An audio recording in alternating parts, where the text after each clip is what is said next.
Good morning. This meeting of the Fremont County Board of County Commissioners is called to order this morning. Please rise, and we will rise for our invocation by Lauren Coleman from Evangelical Free Church, followed by our Pledge of Allegiance. Lauren. Let's pray. Almighty and loving Father, come to you in the name of Jesus and ask very simply that you would give these men and women who have been appointed to serve this county the wisdom and discernment to make decisions that lead to peace and justice and the well-being of those in our community. So we thank you for hearing our prayer. Amen. Amen. I pledge allegiance to the flag of the United States of America and to the republic for which it stands, one nation under God, indivisible, with liberty and justice for all. Thank you, Lauren. Thanks, Lauren. Thanks, Lauren. Roll call. Commissioner Grantham. Here. Commissioner Bell. Here. Commissioner McFall. Present. County Attorney Bellis. Present. County Administrator Carochi. Present. Planning and Zoning Director Victoria. Present. Approval of the agenda. Mr. Chair, we have one very minor change to make today. I move to approve today's agenda with moving new business item number 8, the award of bids for road construction materials, up to item number 3 and renumbering items 3 through 7 by moving them down 1. Second. Has been moved and seconded with that small change. Any further discussion? Roll call. Commissioner Bell. Aye. Commissioner McFall. Aye. Commissioner Grantham. Aye. Motion carries. Consent agenda. Looks like we have several months of minutes, our typical approval of bills. We are ratifying the chairman's signature, my signature on a professional services agreement, and we are scheduling no public hearings in this consent agenda. Mr. Chair, I move to approve the consent agenda. Second. Can't speak. It has been moved and seconded. Any further discussion? Roll call. Commissioner McFall. Aye. Commissioner Bell. Aye. Commissioner Grantham. Aye. Motion carries. Move on to our administrative and informational portion of our meeting. We begin with updates from our staff and elected officials, and we begin, as usual, with our Budget and Finance Officer, Sean Sutton, for the Sales and Use Tax Report. Mr. Sutton. Good morning. Good morning. Morning. Thanks for your time again this month. Just starting off 2025, so some of the numbers are obviously year-to-date numbers as we go through these as well. So to start, retail sales tax collection for January, which is also a year-to-date number, totaled $650,653. This is $34,561 less than 2024. And then versus budget, we are $49,347 behind our 2025 budget. Next is general for auto use sales tax collection. For January, totaled $110,659. This is $34,745 less than 2024. February totaled $101,895. This is $4,556 more than 2024. Year to date, we sit at $212,554, which is $30,189 less than 2024. However, versus budget, we're $54 ahead. Next is our lodging report. Again, a year-to-date number totaled $1,420. This is $844 less than 2024. And then versus budget, $26,913 behind. I know we talk about this one often, but I just wanted to remind everybody again that this is a quarterly collection. So January, February historically would be lighter months. And not expected, I guess, collections, and then March, June, September, and December are those quarterly collection months. So, Sheriff retail sales tax collection, Again, this is a year-to-date number, totals $433,768. This is $23,041 less than 2024. And then year-to-date, again, $62,065 behind our expected 2025 budget. Next report for sheriff is the auto use sales tax collection for January, totaled $73,772. This is $23,164 less than 2024. February 2025 totaled $67,930. This was $3,037 more than 2024. And then year-to-date numbers, $141,702 collected. This is $20,127 less than 2024, but again, ahead of budget by $2,535. So while we've started off a little bit slow, this is pretty normal for Fremont County. As the weather gets warmer and more people are visiting the rivers and the Royal Gorge, that typically also means that they're visiting our restaurants and staying in our hotels. So we'll continue to monitor this throughout 2025 and make any suggested changes as needed. But right now, pretty early in the year to make any changes or recommendations. Thank you, Sean. Any comments, questions? I have just one comment. It's kind of interesting, we've been talking about the sales tax collection for about 7 or 8 years, I guess, and how they just continually went up and up and up, and man, it's gonna quit one of these days. It kind of has leveled, if not dropped some. You look at 2020, it was 646,000 versus 836 in 24. So it was that steady increase, and now it's gonna kind of either taper off or drop a little bit, which was expected. I didn't think it was gonna last as long as it did, so I think we're still okay, and we budget conservatively so that those kind of things don't affect us, but it's interesting to see that trend. Yeah, and we've had this discussion all through our budget talks, even the last, both 23 and 24 going into the following years, about this coming flattening at least of our receipts. But obviously it's 1 month, nothing to get alarmed at no matter what.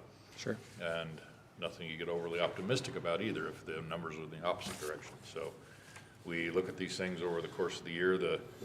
For those that are wondering, we look at overall budget and the parentheses around that budget line. That's because of the averaged per month over the 12 months from the prior year. Yes. From the budget.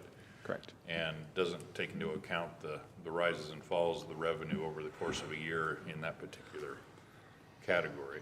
And more so in the lodging tax, where you have the quarterly, you're gonna have a deficit because it's averaging in all the big months over the course of the budget. So, anything, Commissioner? Just thank you.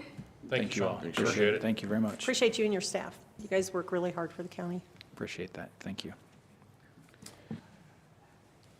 At this time, then, we go to our county administrator report. Turn to our county administrator, Tony Carochi. Good morning, Mr. Chair. Good morning, Commissioners. Morning. Good morning, everyone. So I will start off with the job opportunities that we have posted for the county. We'll start with the Department of Human Services. We have a child welfare ongoing caseworker position that closes April the 3rd. We have a child welfare caseworker core position that closes today at 2 p.m. And we have an economic security technician position that closes today at 2 p.m. also. Department of Transportation, we have a heavy equipment operator position that closes April the 2nd. With our Fremont County Sheriff's Department, we have a detention deputy position that closes April the 3rd, and a master control officer position that closes, or posting that closes April the 3rd. And then in our noxious weed department, we have a seasonal weed management specialist position that closes April the 7th. So for more information about employment opportunities with Fremont County, please visit our county website at fremontcountyco.gov, or you can call our HR department at 276-7410.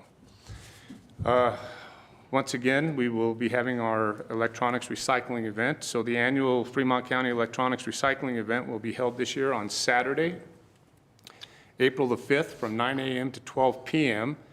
at the Fremont County Department of Human Services parking lot located at 172 Justice Center Road here in Canyon City. It will be held in partnership with the Fremont County Department of Public Health and Environment.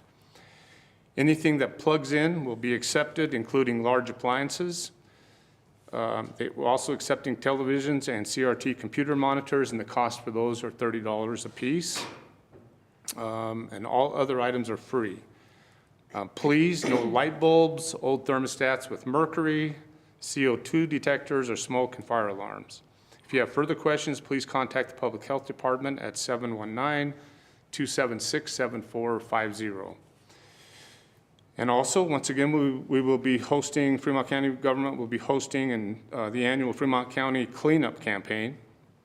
And that will be held April the 7th through May the 16th. Fremont County Department of Public Health is partnering with Twin Enviro, once again, which is, as I grew up knowing it, as the Phantom Canyon landfill, located at 2500 Fremont County Road 67 in Penrose. A limited number of free vouchers will be issued from the Fremont County Department of Public Health, which, as we know it as Garden Park, and it's located at 201 North 6th Street, which is just right across the street to the east. To Fremont County residents who reside outside city limits to dispose of household trash, furniture, construction debris, brush, logs, leaves, and yard waste. Each voucher is good for up to 500 pounds. Anything over 500 pounds will cost the individual $55 a ton. Only one voucher per household with a valid state driver's license. Twin Enviro is open Monday through Thursday, 7 a.m. to 5 p.m., and the landfill closes for high winds, so please call ahead if you are unsure if they are open. Again, if you have any questions regarding the trash vouchers, please call the Public Health Department at 719-276-7450. And that's all I have today. And just to that point on the wind, just because it's not windy at your house doesn't mean it's not windy out at the landfill. So call ahead. Call ahead. I think Commissioner Grantham knows that I know that by personally. experience. Maybe more I than got a once. quick note too on that, Mr. Chair, if I could. Yes. I did hear Canyon City has their vouchers out as well for the same type of thing. And the ones that Mr. Croce was talking about are for unincorporated Fremont County residents. That's why the address is important for that. So if you need one if you live in Canyon City proper, go to City Hall, I guess. If you need one for Fremont County, come to our health department. Yes. Okay. Thank you, sir. Now we turn to our elected officials. Are there any updates? Sure. Go ahead. I'm gonna jump in, look at that. Go ahead. I got a couple quick things, Mr. Chair. I just want people to know I've been appointed from National Association of Counties since I am the second vice president of the Western Interstate Region, which represents the 15 western states. I've been appointed to an intergovernmental disaster reform task force. Man, I got that out once, first time in a long time. There's commissioners and some places they're called supervisors and judges, but from all over the country on this, there's about 28, 30 of us on there, working with the Trump administration to reform FEMA, hopefully. FEMA has done a very poor job, especially of getting monies back to areas that had disasters, whether it be a flood, a hurricane, a tornado, a fire, whatever it is. So working with the Trump administration, trying to get a county voice on his task force, a couple of county voices actually, and also to let them know that we don't want to get rid of FEMA like they've talked about, because we need something up there at the federal government to direct us. We don't want the money to go to states because a lot of us don't trust our states to use the money for what they're supposed to use it for. So therefore, we need a referee at the top, I guess. But reforming that and making it better and more, less restrictive for one. A disaster ought to be able to be applied for across easily, whether it's a fire, whether it's a flood, instead of doing all kinds of different things for different disasters. So trying to make it uniform and trying to get the reimbursements out to counties a lot quicker. In one of our meetings that we had in DC on Capitol Hill, I guess it's almost been a month ago now, there are some counties that have just now received payment for disasters that happened 10 and 15 years ago. So it's not a great process that they have going. So we're working on that. So it's kind of exciting to do that. A lot of those folks from the south and the southeast talking about hurricanes and floods, which they have. I brought a different perspective to it because us in the west, we have fires, which could somewhat be prevented by taking care of our forests because they're in terrible shape. But then after those bad fires, we have bad floods. So trying to get FEMA on the front end of that as well, which they have the ability to do, so we can mitigate the poor forest health to prevent those fires from being so hot and dangerous. So there's all kinds of different angles happening on this, and it's kind of exciting to be part of it. And I look forward to more. We got a meeting again in the middle of April. It's going to be pretty exciting to see what progress we made with the Trump organization. And then that brings me into my last thing, that it is very dry and windy out there. And the fire danger is very high. Custer County, I believe, is under fire restrictions. I don't think Teller's moved into them. Forest Service and BLM haven't yet, but I imagine everybody's close. There's a lot of agriculture burning happening out there. And I know those guys take precautions, but you just never know when the wind's blowing. So, are going to blow. So be very careful and diligent out there and be safe. Thanks, sir. Sir. Commissioner. Yes, just in the interest of time, briefly, I would like to thank Mr. Croce for all the information on Fremont County Cleanup Campaign, but especially I wanted to thank Paula Boozer, our Director of Public Health, for just grabbing on with this year and running with it. You and your staff have done a fabulous job. Also want to remind our residents that Wholesome Portland Cement Plant typically does a tire day during this same frame. I haven't heard of the date yet. When we do, we will let you all know. Just a friendly reminder, please don't dump your used tires into county borrow ditches and make us clean them up, because Wholesome will take them from you for free. Or your washing machines. Or washing machines, old refrigerators, TVs. mattresses. Yeah. Yes, your county roads are not the place to put those things. Thank you, Commissioner. The only thing I would probably add in this is we are still within our danger zone of our legislative session.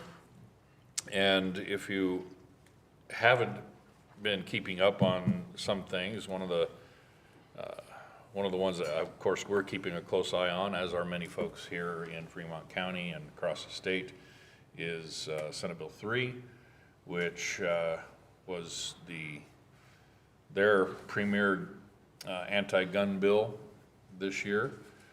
The Senate passed it through with some pretty significant changes, turning it into a de facto registration bill. And obviously, we're no fans of such things. We weren't fans of the original bill, and we're not fans of the amended bill.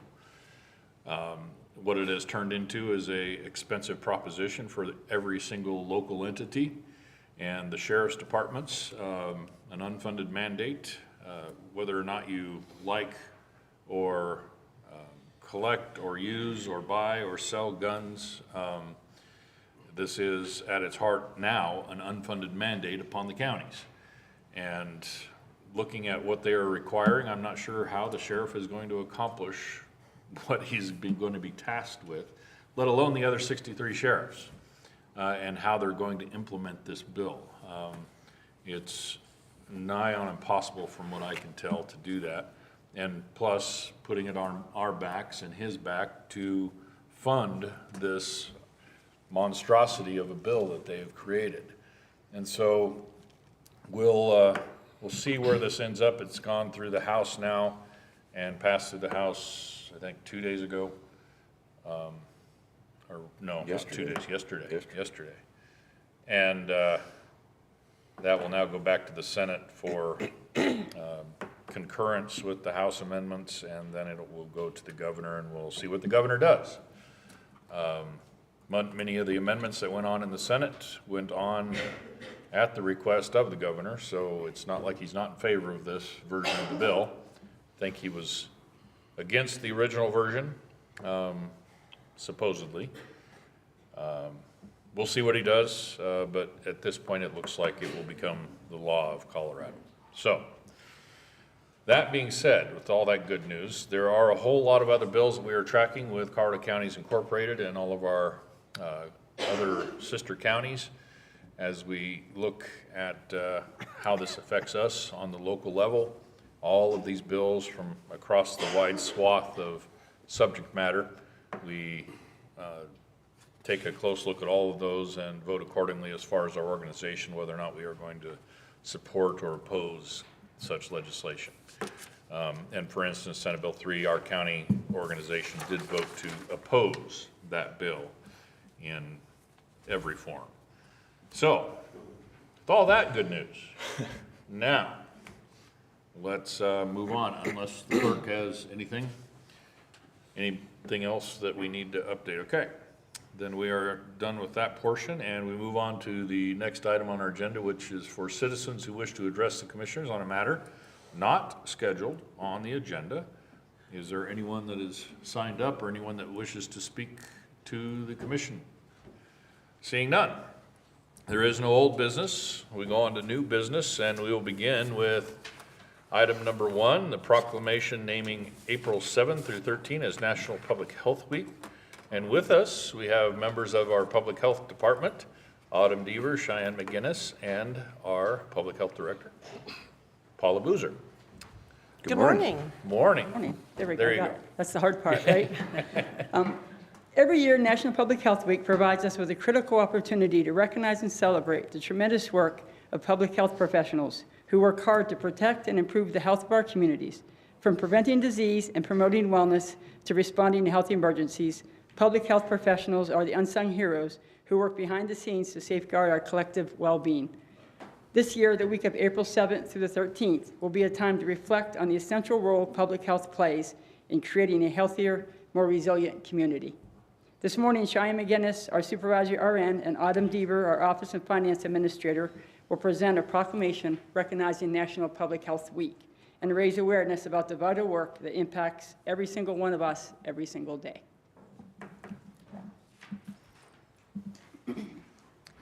Whereas the 30th anniversary of National Public Health Week will be celebrated April 7th through 13th, 2025, and the theme is It Starts Here, Your Health, Our Mission, highlighting the importance of making a difference in our home, community, and state.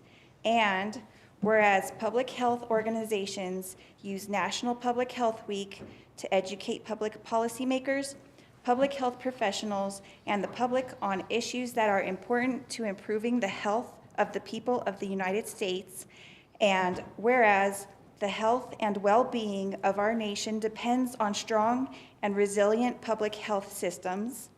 And whereas efforts to adequately support public health and the prevention of disease and injury can continue to transform a health system focused on treating illness into a health system focused on preventing disease and injury and promoting wellness. And whereas the COVID-19 pandemic demonstrated the critical importance of public health infrastructure and the need for continued investment in these essential services. And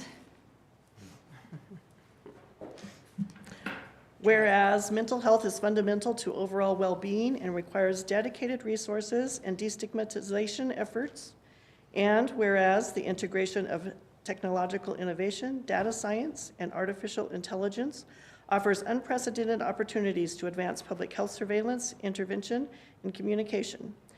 And whereas our public health workforce helps communities prevent, prepare for, withstand, and recover from the impact of a full range of health threats, ranging from infectious disease outbreaks to natural disaster preparedness.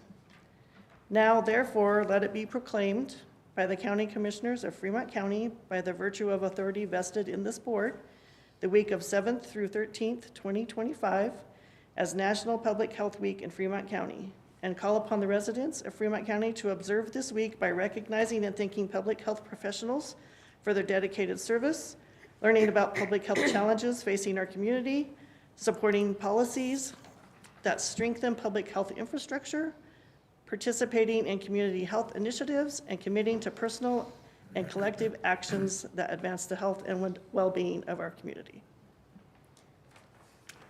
Excellent. Thank you. I really appreciated the dramatic pause. You had me on the edge of my seat. I think they've been practicing. And I did notice just how easily, and Commissioner McFall can take note of this, how easily Autumn just said destigmatization. I know, I did think of that. I looked up at her like, how'd you do that? The toughest word in that entire Practiced thing. it all week, didn't you?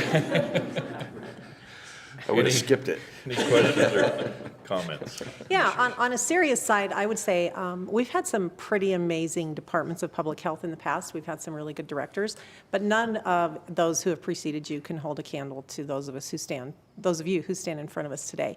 You have all done such an incredible job of raising this department up and really bringing it into focus here in our community. I think many folks still don't truly understand what public health is and what your department can do for them, but they're learning. I know you've been focusing a lot, Paula, on community activity, on community engagement, community education, and I think it's making a real difference. And so I just would encourage you to continue all of those efforts because you are making a difference here in Fremont County. So thank you all very, very much for your hard work. Thank you. I agree. Thank you. I hear you say that, Dwayne. The same, I mean, we are proud of That's all why the I work. didn't read it. I couldn't have said it. I agree, we are very proud of all the work that you guys are doing over there, and so thank you for the great job and this proclamation. Do I have a motion? You do? Okay.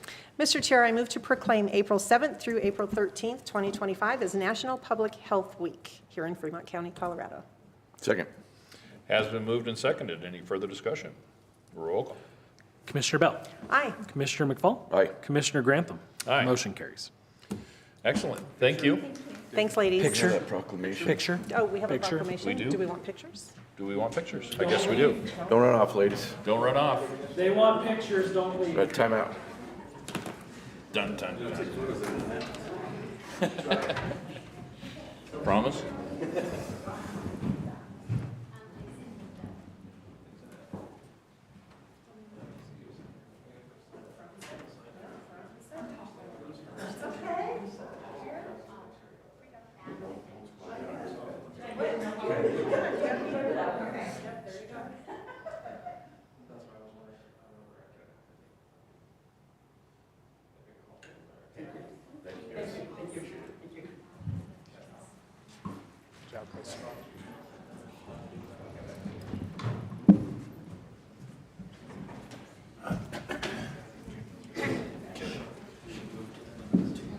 I mentioned that we're gonna push the public hearing till after these first next two things.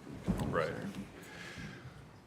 Well, for our next item, actually, going to make mention, we are 2 minutes until our 0 hour on our public hearing, but we're going to go ahead and do the next two items, items number 2 and number 3. Number 3 is the one that we moved up from number 8. So we can let those folks get out of the room, and then we will start the public hearing immediately following item number 3. And get back to work. Get back to work. Exactly. Especially that guy back there in the hat. Everybody look. Pan the camera over. Item number 2, a proclamation naming April as Fremont County Child Abuse Awareness Month. And with us today are... My name is Christy DeGarmo. This is Brianna Davis. We are from the FAR team. I do want to introduce my entire team. Please. We got Christina Sharika, we got Jim Hughes, Joe Roman, and Charity Sellers. Welcome. Fantastic. Good morning. Thanks for Morning. being here. Good to have you. Please proceed. Present. Okay, so the FAR team represents a progressive shift in child welfare practices, which comes from Family First. We are focusing on collaboration, prevention, strength-based approaches, resources, and family empowerment.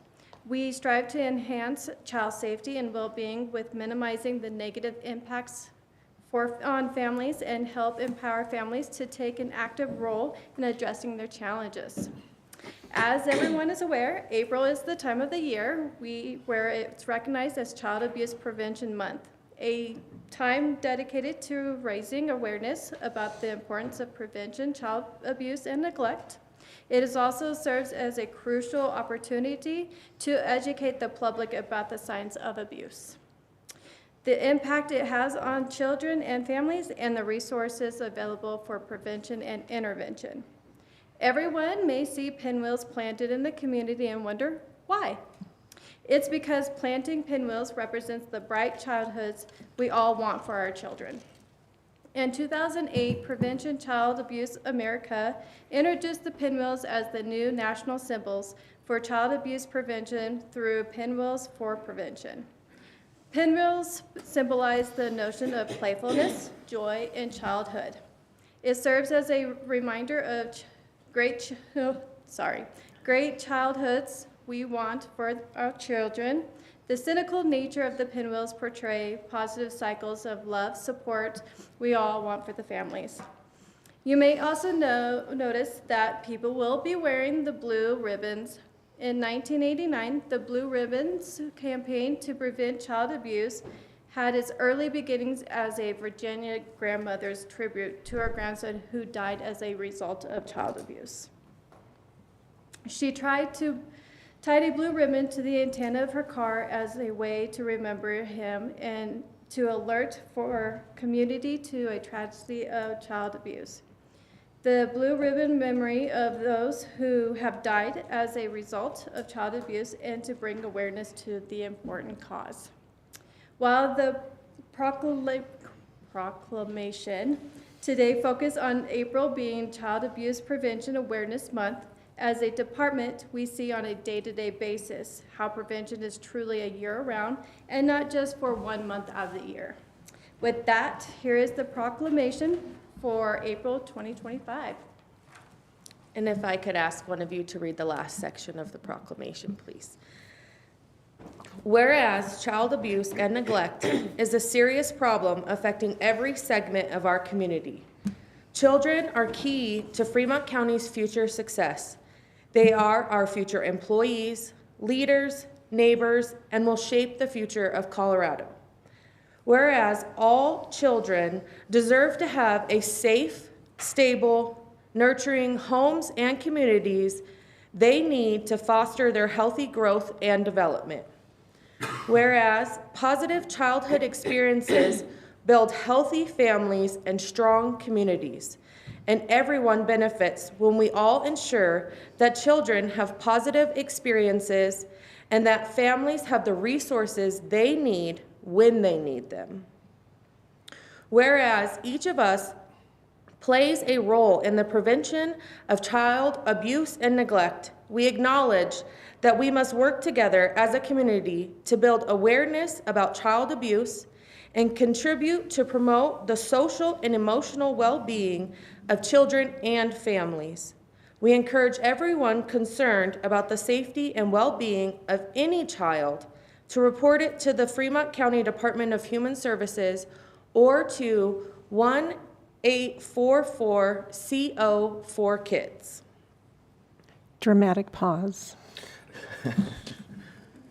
Now, therefore, we, the Fremont County Commissioners, by virtue of the authority vested in this board, do hereby proclaim April of 2025 as Child Abuse Prevention and Awareness Month. And in so doing, we urge all citizens to join in this national effort to raise awareness about the importance of preventing child abuse. Signed this 25th day of March, 2025. Fantastic. Thank you both. Any comments or questions? Sure. Go ahead. At the same time. I was going to give him the opportunity to go first this time.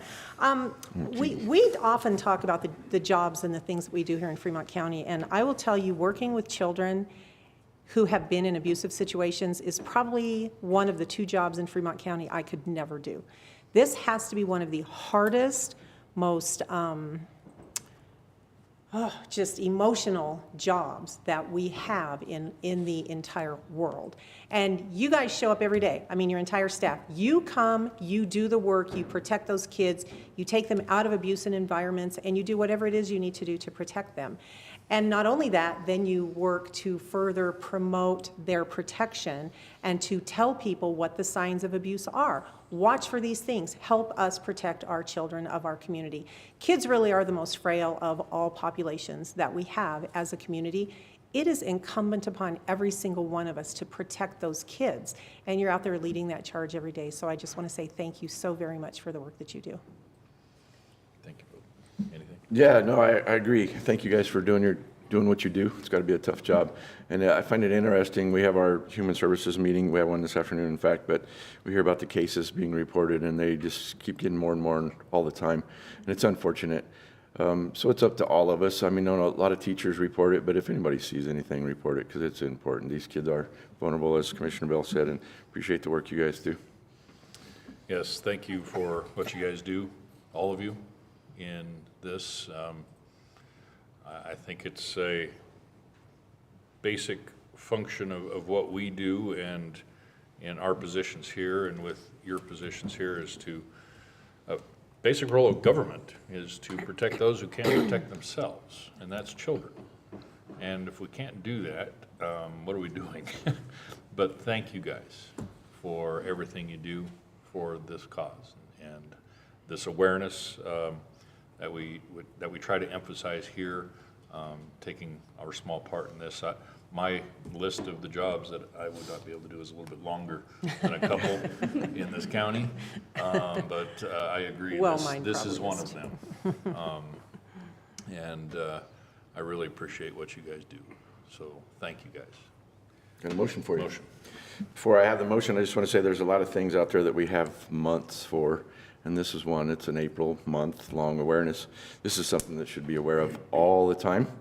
So I think it's, great to emphasize it, but it's not just April that we need to worry about this. It's all the time. So with that, Mr. Chair, I move to proclaim April as Fremont County Child Abuse Awareness Month, starting April 1. Second. Had the dramatic pause. I had to add something. Dramatic pause. That is the theme of the day. It has been moved and seconded. Any further discussion? Roll call. Dramatic pause? No. Commissioner McFall? Aye. Commissioner Bell? Aye. Commissioner Grantham? Aye. Motion carries. Thank you, guys. Thank you. Very much Thanks for appreciate being it. here. We're going to get a Another picture. one? We have Oh, another here we go. proclamation. Time out. Again. Everybody on this list, expect pictures.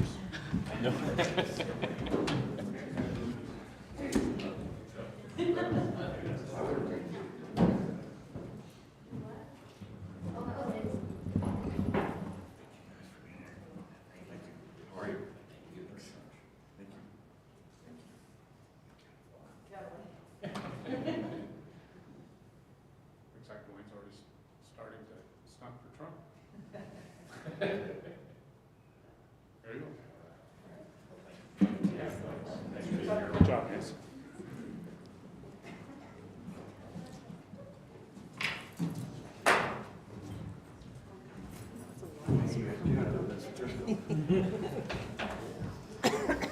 Oh, that's Dom's office. That's tough. Yeah, that's true. Tom's trying to talk him into staying back there, but he don't like it. All right, one more item, and then we'll go to the public hearing. Next on the item, the agenda is the award of bids for road construction materials, and with us today is Mr. Michael Witt, the Director of our Fremont County Department of Transportation. Absolutely. Good morning. Good morning. Thank you for having us. So to go over the bids,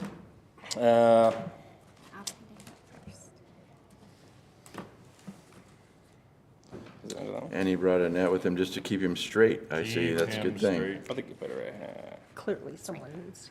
Not that one. Organized. Affidavit of publication. I don't have to announce that though, do I? Well, we received the affidavit of publication showing that it was printed in the paper. Yeah. So we have that right here. Okay, Okay, thank you. Okay, so we had our bid meeting and got prices for everything, so hopefully we get this awarded and get projects started sooner than later. For our asphalt bids, Fremont County Department of Transportation recommends the award of the bid as follows. Half-inch standard mix asphalt mix to United Companies for $82 a ton for the asphalt projects. And Fremont County will pick up the material. okay. Want have to a do this motion. one at a time? Yeah, Go we ahead. need to do these one at a time, sir. Okay, Yes, Mr. Chair, I move to award this bid to United Companies for 1/2 inch standard mix, asphalt mix to United Companies at $82 a ton for asphalt projects, and Fremont County will deliver to job sites. Second. Has been moved and seconded. Any further discussion? Roll call. Commissioner Bell. Aye. Commissioner McFall. Aye. Commissioner Grantham. Aye. Motion carries. Next. Second on the list is dust suppression.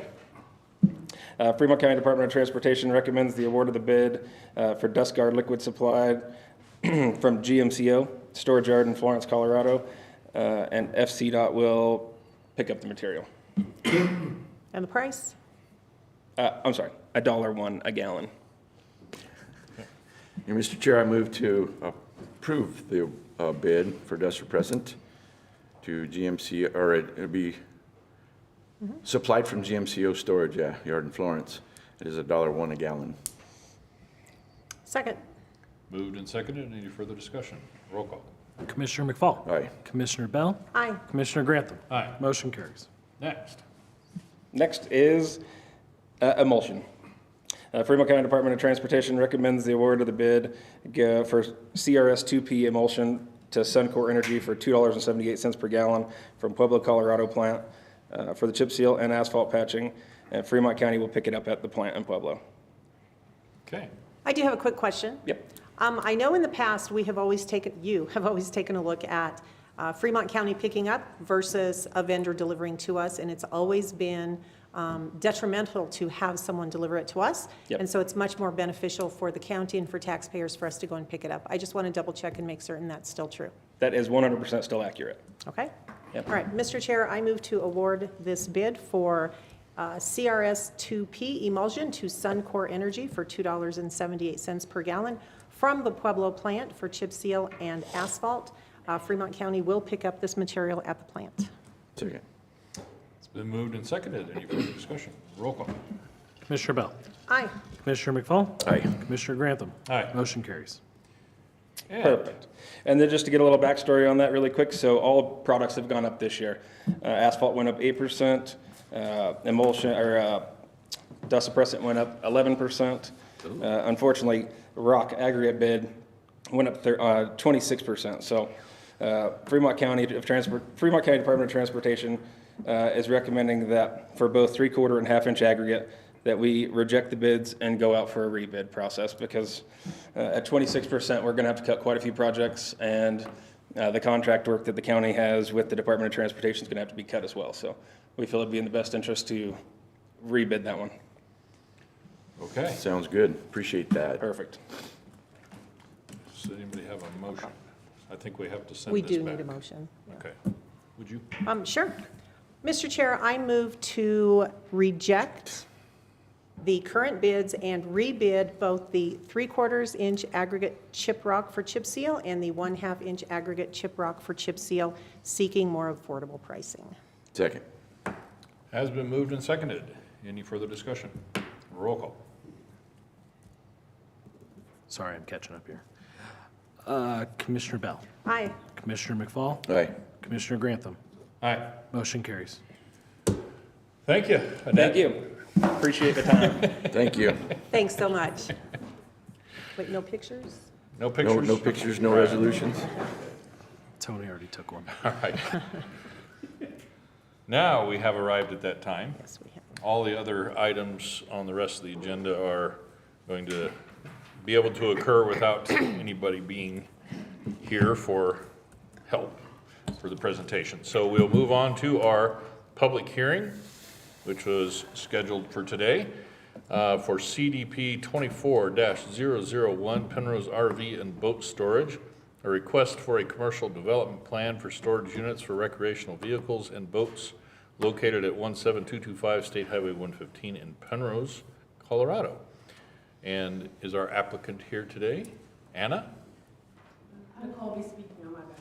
Okay, and your name Anna's again? here. I'm Nicole Settle with Macaulay Constructors. Thank you. Thank Thank you you. for Good having morning. me. Good morning. Why don't you go ahead and present your project? Yes, sir. Thank you. Well, first off, it feels very rewarding to stand here before all of you. Over the past year, this project has evolved to one that we're actually very honored to present to you today. Therefore, I'd like to thank you in advance. I appreciate your time and your attention. We understand there's been a lot of material to review in this project. First, a couple of things the application and construction plans don't tell you are the following. The owner of this project has partnered with Macaulay Constructors as his representative. We're the design-build contractor. His name is Mr. John Edgar. He's with BOCC REI1 LLC. He and his wife Jennifer and their children have been longstanding residents of Colorado Springs and southern Colorado area. They're owners of several thriving businesses, one of which is a trucking company. Mr. Edgar's intention for creating the Penrose RV and boat storage facility, we believe, aligns with the county's vision for uniform, steady growth. The primary goal is not only to contribute significantly to the economic development of Fremont County, but also to ensure harmony with the historic and scenic attributes of the territory. Second, I believe the following details are of worthy mention. The natural landscape within the surrounding the project site is unique to the Penrose region, setting it apart from the diverse plant communities prevalent throughout Colorado. In adherence to a preservation-oriented approach, the landscape design will endeavor to respect the integrity of the existing natural surroundings, integrating indigenous plant materials. And as you can see in our renderings, we've tried to represent that here. In an effort to enrich the surrounding area, the Penrose project extends its services in collaboration with neighboring businesses and developments. Notably, this integration of services aligns with the establishment of a new recreational vehicle park in the area, as well as other neighboring businesses such as trucking and trailer companies. We believe this compatibility enhances the overall functionality and acceptance of the storage facility within the community. And lastly, the Penrose RV and boat storage project will offer a needed amenity to the area. It is a harmonious integration of thoughtful design, community collaboration, and advanced lighting solutions by addressing the economic needs of Fremont County and respecting the historical and scenic qualities of the area. It is the understanding of Mr. Edgar, as well as us at Macaulay Constructors, that the proposed project now satisfies the application for commercial development per the Fremont County zoning resolution as approved by the BOCC and the Planning Commission, so we kindly thank you in advance for your consideration. Thank you. Yes, sir. I just have one quick comment. I don't think I've ever seen it that green in Penrose. I wished it was. If you can make that happen in real life, that would be cool. But, sorry. We say the same thing of the northeastern area where I grew up. It's more brown than green. Yes. I will take this opportunity to go ahead and open the public hearing, since that is kind of our purpose. And just a reminder, if there's anyone in the audience that wants to speak on this, please fill out a slip of paper over there at the table and bring it on up here to the podium. Give it to the clerk, please. And at this point, I think we'll move to our, unless there's questions for the Not at this point. representative. Not at this time. Then we will turn to staff for a staff report.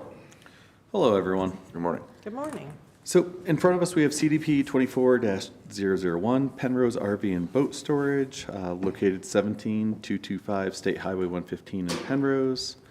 BOCC REI1 LLC, John Edgar is the owner, with Nicole and potentially Anna as the representatives.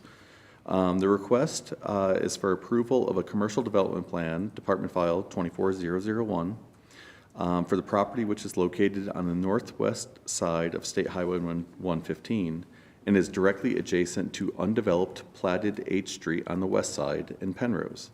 The property use has been vacant for many years with a 900 square foot permitted garage. The proposed use will be storage units for RVs and boats. The storage units will be pre-engineered metal units. The facility will be strictly self-storage, open to customers approximately 365 days a year, 24/7. Access will be gained through an assigned personal gate code. The property is currently zoned business, and to the north, business zoning, and then east, west, and south is the residential 2 zone district. Total acreage is 1.36 acres. Utilities can service the site. The number of access points will be 1, and it's controlled by CDOT. Mineral interest not severed. Parking plan has the correct number of spaces, lighting plan was submitted, landscaping plan, and the drainage plan has been approved by the county engineer. We have a fairly extensive timeline. We've been working back and forth with the applicant since February 27 of 2024. This application did go to BOCC, or there was a BOCC application twice involving this application. So in the BOCC explanation, after the meeting on August 20th, the Department of Planning and Zoning determined there was misleading or inaccurate false information given to the Board of Zoning Adjustments and our department. This determination led to rescheduling and the application being heard by BOCC on September 17th for a second time. The applicant felt the above wording seemed harsh and requested staff revise it. The above language matches the BOCC staff report, so staff did not feel correction was necessary. We have no concerns from other agencies. The applicant has submitted all requirements. There was 2 waiver requests. The first one was for sanitation and the second one was for refuse. The department did grant an administrative approval and an office approval to have a 1:30 map scale on the prints. Our regulations only allow for 1:50 or smaller.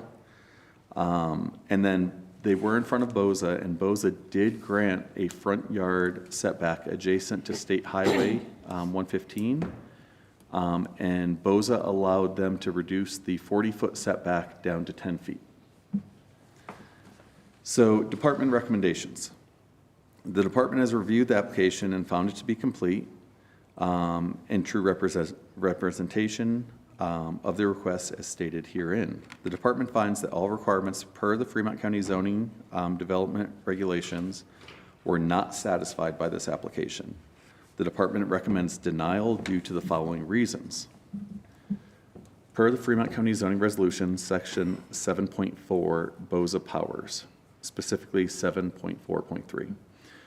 The Board of Zoning Adjustments shall have the power to grant variances from the provisions of this resolution, but only where all of the following conditions are found to exist.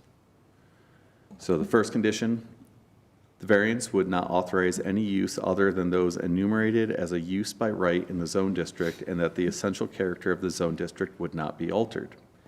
We feel this application met that requirement, or we find. Second one, 7.4.3.2, an unnecessary hardship to the owner could be shown to occur in the provisions of this resolution were strictly interpreted. The department finds the owner has created an unnecessary hardship in order to yield a highest return for this development. The development could meet all the requirements with a revised development plan, and at the first BOCC meeting, the consultant provided an option number 2 that showed all required setbacks can be met if redesigned. 7.4.3.3. The circumstances found to constitute a hardship either were not created by the owner or were in existence at the time of passage of this resolution and cannot be reasonably corrected. We find that the owner has created the hardship by the design being presented. This is a conforming lot and could meet all minimum requirements of section 4.14.5 of the development requirements. 7.4.3.4, the variance would not be inconsistent with the intent of the purpose of this resolution or would not judiciously It's one of those words. Prejudiciously. There we go. Thank you for the assist. Affect the health, safety, and general welfare of the inhabitants of this county. And we feel that the applicant met this requirement. So then we go on. All procedural requirements have not been met per the Fremont County zoning resolution, section 8.14.4.1. A, the proposed site will not impair public health, welfare, prosperity, and safety by undesirable sanitary conditions, overburdening of utilities, or adverse environmental influences. We're specifically referencing the sanitation waiver request. And then the department requested a hazardous spill plan to address, that addresses sorry. A hazardous spill plan addressing signage and security cameras was submitted, but not a cleanup procedure. So when we requested a hazardous spill plan, the response was they could identify how the spill or who made the spill, but not necessarily the cleanup procedure. And then B, the site is sufficient in size to accommodate the proposed use together with all yards, setbacks, open spaces, walls, fences, parking lots, loading facilities, landscaping, other such provisions required by this resolution, and that's referencing the BOCC variance. So the department recommends a new application to meet all of the Fremont County regulations and the revocation of the BOCC variance. However, if the Board of County Commissioners chooses to approve, the department recommends the following, and that would be meet all the contingency items and a denial of the sanitation waiver. The following contingency items are provide a hazardous spill procedure plan that addresses any on-site contamination. The applicant submitting a copy of the CDOT notice to proceed for access permit 224022, an approved noxious weed control plan, and the installation of a fire hydrant. It's worth commenting the Planning Commission recommendation. Planning Commission made the recommendation to approve this project unanimously. They did have a discussion whether or not they had the authority to review a BOCC variance and the impacts the BOCC variance had on this project. They had requested if council was present at the time. Council was not, so they moved forward with the recommendation. So it had a unanimous approval by the Planning Commission, but they were kind of unsure if they had the ability to act on portions of it. And that is my staff report. I'm here for any questions. Thank you, Mr. Victoria. Are there any questions for Mr. Victoria? Not at this time. Yeah, I have one question or kind of a comment, I guess, and it's regarding the CDOT access. So if I read it correctly, they allow in, right out. They're allowing a left in, but prohibiting left out. So my discussions with CDOT was that originally it was going to be a three-way access permit. And the discussion I had with CDOT directly was that it was going to be a full unrestricted access. Because in their explanation, it says it's left out is denied. However, the left in, left out could be denied eventually if something happens, I guess. But And I called them to inquire further, and the verbal discussion I had was that they were going to amend the permit to allow full unrestricted access. So I do not, I believe, have that in writing, but that is the verbal discussion I had with CDOT. I think the reason that becomes an issue for me is because it was mentioned that there would be personalized gate codes. So in other words, you got to stop to unlock a gate to get in, correct? So if you've got a 30-foot trailer on the back of a full-size pickup, with the way this is planned, you're going to be sitting on the edge of the road or possibly on the road. And the inconsistencies with CDOT, I guess, is where I'm going with this. So we've got a picture in this packet, which again is 237 pages long, but there's one picture towards the bottom of this, and there's, I believe, 8 cars in this one picture frame at one point in time. 115 is heavily trafficked. CDOT's requiring another applicant that has put in turning lanes on a road that is used probably, I don't know, I'm just going to throw out a number, a quarter of the amount of traffic. If that. If that, yeah, that's pushing it. And I think it's just, I guess it's frustrating that CDOT is doing it this way because of the inconsistencies they have.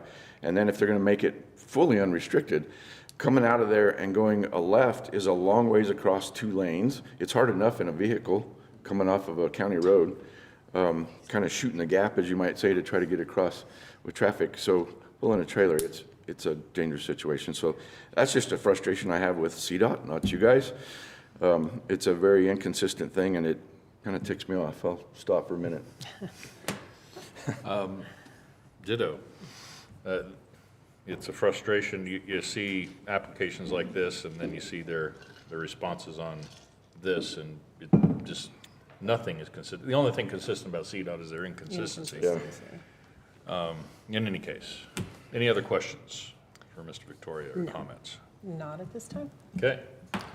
At this point in time, we do open this up for public comment. if there is anyone signed up or would like to, yes, please come on up and address the board. We just ask that anyone making public comments address any comments or questions directly to the board and not to the applicants or anyone else in the audience. And please state your name My and name is where you're Connie from. Johnson. I'm from Beaver Park Water. Okay. We haven't received a final of what the plan was. Our main concern was that we have a 60-foot easement on the canal, 30 feet from center, both ways. And we just, no permanent structures can be put on that. We need to have access at that, 365 days a year in case we have any problems. Our other concern was, at one point, they were suggesting maybe that they put a drive along the canal. I didn't know that they were putting this in like this, so I guess we're okay with that. But we also are concerned about possible trash in the area and stuff because the Penrose water plant is just right downstream from this, and so anything that goes into the water is going to go into our domestic drinking system, because we do provide that. So we just want to make absolutely sure that that we're taking care of, in that point, and that all of that is taken into consideration. Okay. Okay. Thank you. Any questions? No, I can address part of that, though. I think the first intent of this, it was way encroaching on the easement. Sure. And if I read it right, Dan, you can correct me, but they have gotten out of that easement now completely, so it shouldn't encroach on that at all. I also sit on the Conservation District Board, and it was presented to them, that first one, and that room about blew up when they saw that. So Sure. That's been corrected, so there shouldn't be any worries there. Okay.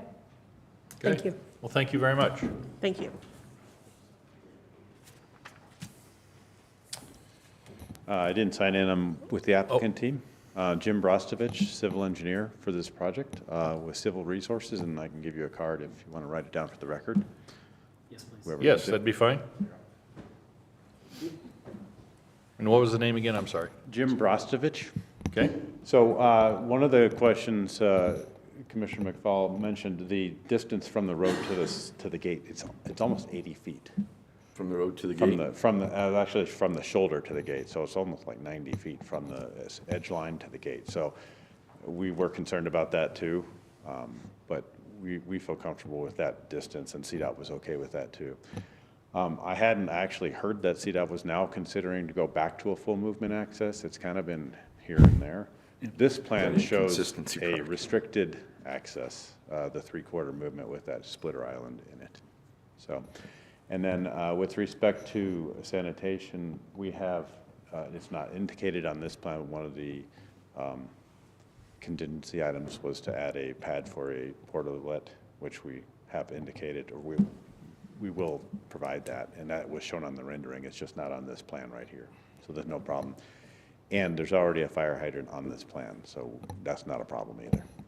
There's a fire hydrant on the plan to be installed. There's already a fire hydrant on this As I read plan. through that, in fact, the fire department also mentioned that too. Yeah. Okay. Thank you. Any questions for him? Okay. Are there any other, I don't see anyone else, anybody else in the audience that would like to speak to this during the public comment portion? Seeing none, we will close the public hearing. Oh, we're not finished yet. Yeah. That's just for others. You're still part of this, yes. You still got a bite at the apple here. And so do we. And we will, yeah, so do we. So, close the public hearing. I do have questions for the applicant. Yes, so If I may. please come on back up and we'll go from there. Okay, I do have a couple of questions for you. So, Yes. the paperwork that I'm looking at still has a waiver request for sanitation on there, but I just heard that you're willing to do a porta potty and come is to the correct. Department of Public Health for that approval? That is correct. We haven't revised an application since Planning Commission meeting, but at the Planning Commission meeting, it was all agreed upon that that would be part of the plan moving forward. Okay, I also have a question about the lack of a refuse plan. So I have experience in renting units for storage, and in my experience, there have always been really big trash haul-away disposal units available.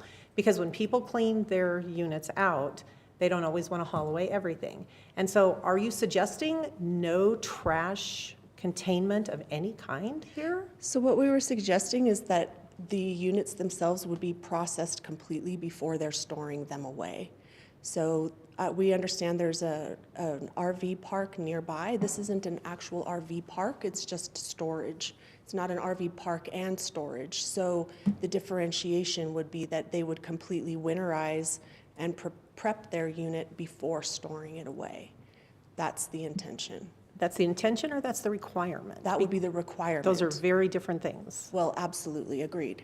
That would be the absolute requirement because we don't plan to have those amenities provided. Okay, and did you want to speak? Yes. So it's very difficult with self-storage and the fact that people want to get rid of things that are larger. When you have those larger units available for trash, they will put things in them that you cannot get rid of. So what we're finding more and more with self-storage and RV is trying not to provide those opportunities and believe that there is the fact that they will get rid of them elsewhere. There's also holding to that operational reality that they'll have to come in every week and there will have to be double checks made. And then they'll have to be able to be reprimanded financially if there's anything that happens as well. And so just trying to keep the trash from being an issue, because if it's there, they'll use it. If it's not there, the hope is that they get rid of it before they come because they know it's not available. And it's part of the lease. Could you go ahead and introduce yourself for the purpose I of the record? apologize. I'm Anna Fluke. I'm also part of the applicant. So she's learning as we go. So we're trying to tag team to get experience. Thank you. I also, and maybe my biggest question here is, let me find. The department has found the owner has created its own unnecessary hardship in order to yield the highest returns for development. This development could meet all requirements with the revised development plan. At the first BOCC meeting, the consultant provided an option 2 that showed all required setbacks can be met if redesigned. So my question is, why are you unwilling as an applicant to meet Fremont County regulations by providing us with an actual plan that meets all of those provisions? How would we like, yes.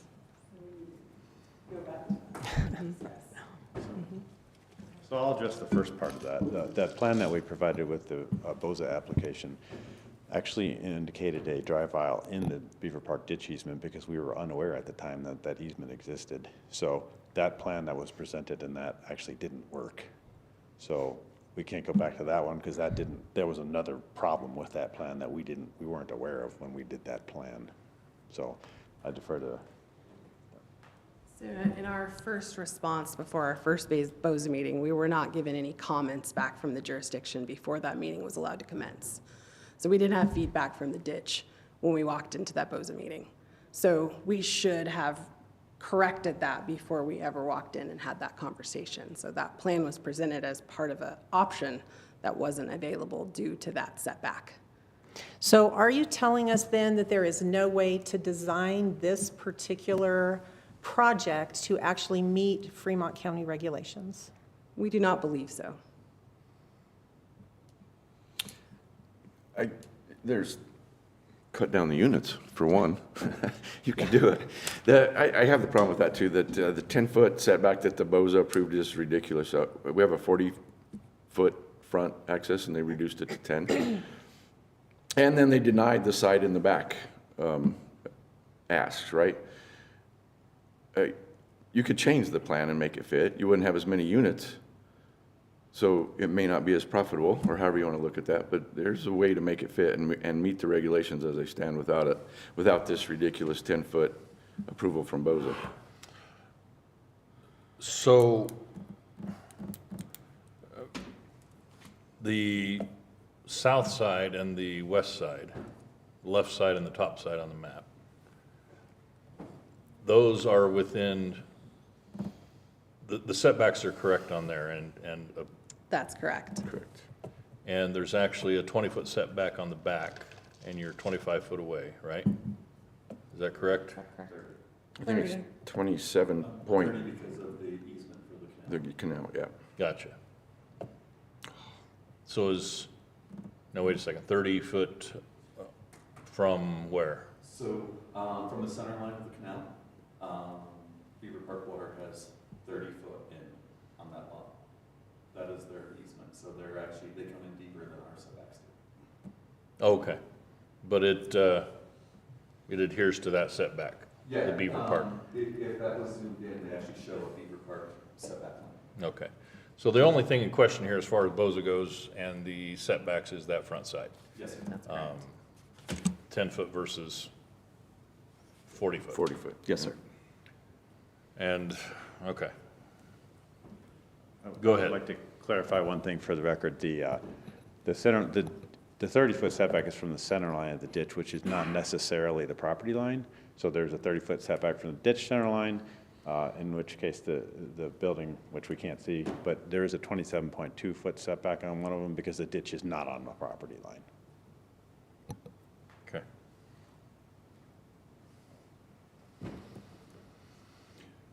How, maybe I'm just not looking at the right one because there's a ton of these pictures here. If you look at page one. C3 is typically a good one. Yeah. It shows up. The one, keep scrolling down. Does it have, The other way. do they have dimensions on those units? How big are those highway side units? No. Total dimension is 50 foot deep by 176 foot long. So 50 foot, okay. Yes. Yeah. And those are for the RVs? Correct. Okay, thank you.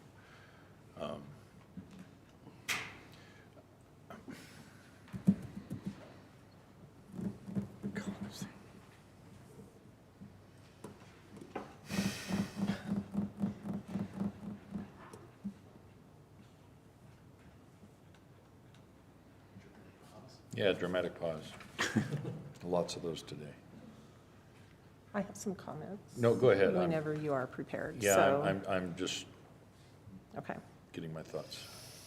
So this isn't really a question for anyone, but some comments, and I do have it in written format because I have a lot to say.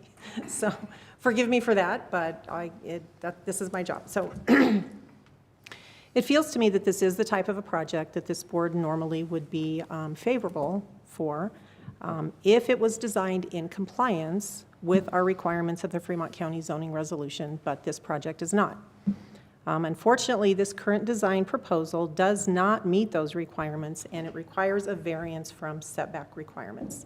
So a variance by definition is a device which grants a property owner relief from certain provisions of a zoning ordinance when, because of the particular physical surroundings, shape, or topography condition of the property, compliance would result in a particular hardship upon the owner, as distinguished from a mere inconvenience or a desire to make more money. The setback requirements in the Fremont County zoning resolution are there for a reason.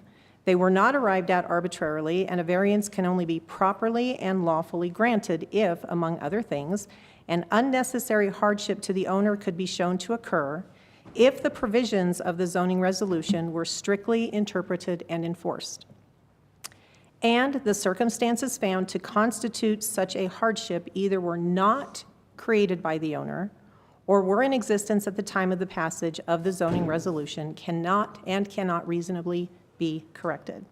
So it's clear to me from both the history of this case and the commercial development plan itself that has been submitted that this project could have been designed within the setbacks in this zone district and without any loss of capacity if the buildings were oriented differently and perhaps if the number of units was lowered. So I'm warning you, I do have an issue with that. I'm not sure if you have anything else to say before I continue. Your microphone's off. So, and Jim, maybe you can help me out on this. The orientation of the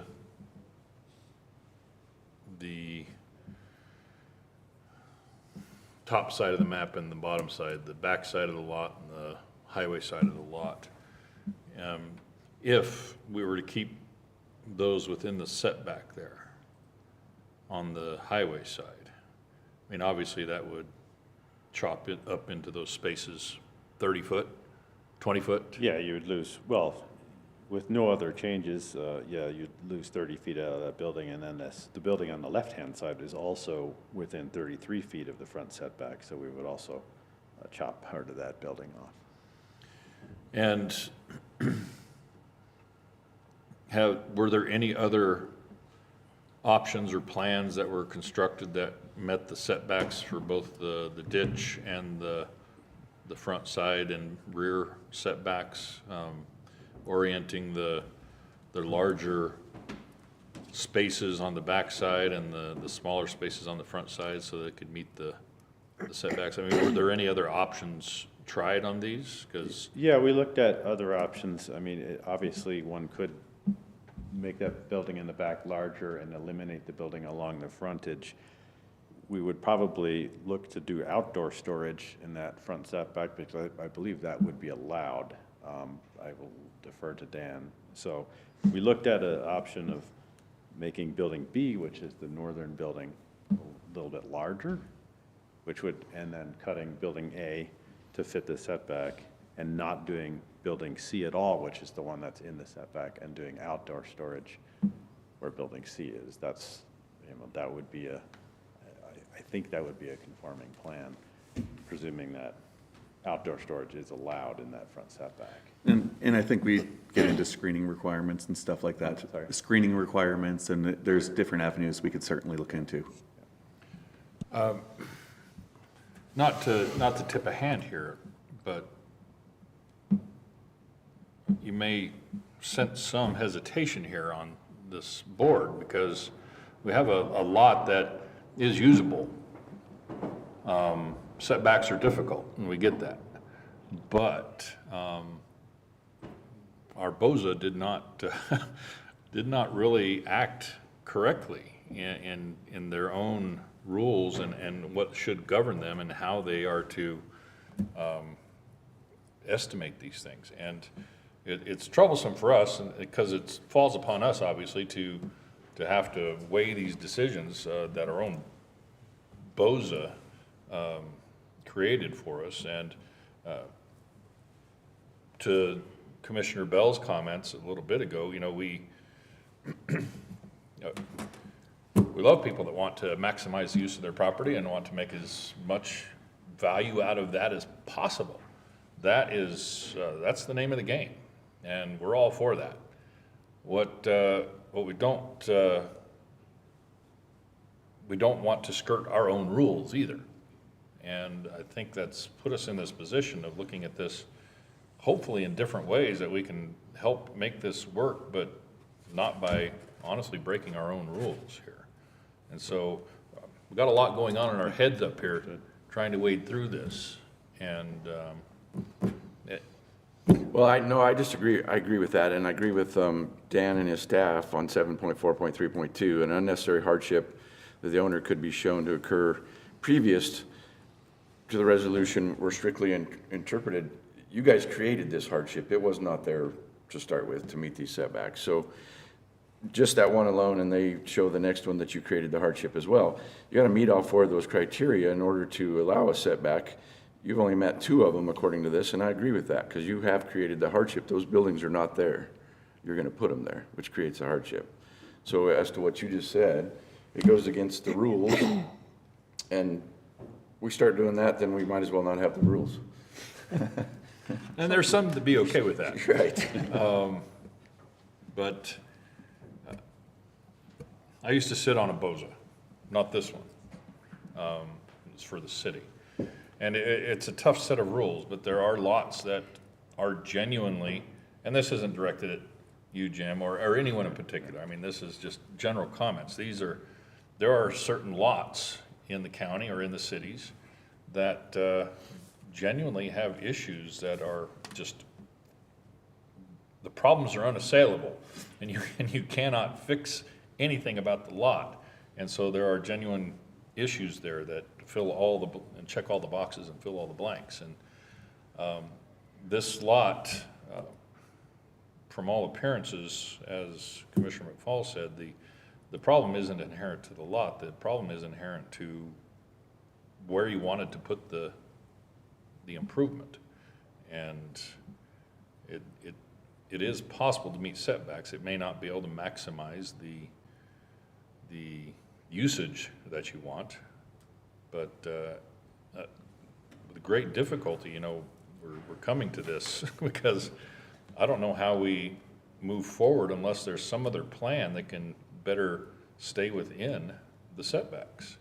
So I do have a question for the Yes, applicants. please. If I may. And this may take you a moment that if you need to discuss, but I would say that as a board, I feel that we are prepared to discuss and to consider a decision on this CDP with the current design that we have in front of us. But I'm asking if the applicant would be interested or willing to revise the proposed design and bring it back and make a request right now that we table consideration of this application until we do receive a redesign from you. And yes, absolutely. And we'll go into a brief recess. While that's happening.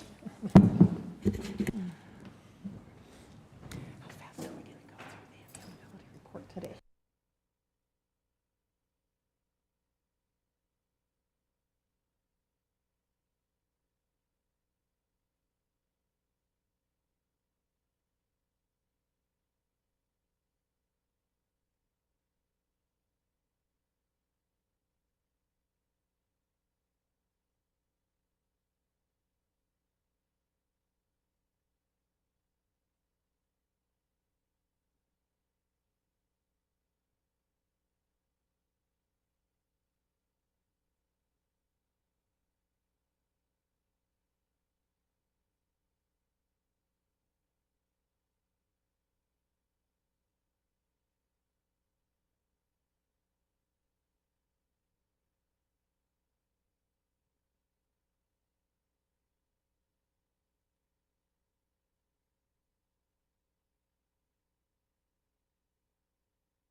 So based on the recommendations, we will look into other options and table for today and come back. Thank you very much for all your feedback. Microphone. Shut it off because I was in recess, okay? I have one thing that, reading through the application, I saw where it mentioned the noxious weed plan. We need to make sure that there's one of them because it is not as green as your picture showed. Agreed. So, and- It's always a pretty picture that you're putting up. We understand that completely, and so. One thing worth mentioning is Brittany Pierce, weed management, because she's so busy, she wanted it to be a contingency. I read her letter, and that's Yep. why I was just bringing that up, because it is not on the contingency list, and I think we need to make sure that it's on there in the final, because it's, so that we get In that our covered. planning meeting, we agreed we Yeah. would have that as well, so. Okay, helpful, thank you. No problem. I do have a question for our attorney. It is my belief and understanding that if we move to table, we must table to a specific date. There is correct. other verbiage that we can use to move it indefinitely until the applicant is ready to come back. Is that correct?